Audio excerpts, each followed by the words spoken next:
Өз ортаңды өзгерт. Өз өміріңді жақсартқың келеме? Онда сені қоршаған ортаға назар аудар. Өйткені біздің жетістіктеріміз бен көңіл күйіміз көбінесе ортаға байланысты. Сен байқадың ба, шабыттандыратын жерде өзіңді қалай сезінесің? Ал керісінше негативке толы ортада қалай күйзелесің? Осының бәрі ортаның әсері. Енді не істеу керек? Біріншіден, сені кері тартатын адамдар мен заттардан арыл. Екіншіден, сені алға жетелейтін, шабыт беретін орта құр. Кішкентай қадамдардан баста.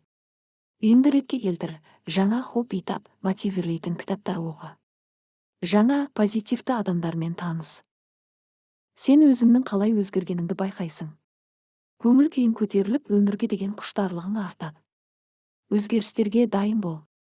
Есіңде болсын, сен өз өміріңнің авторысың. Өз ортаңды өзгерт, сонда өмірің де өзгереді. Сәттілік тілеймін.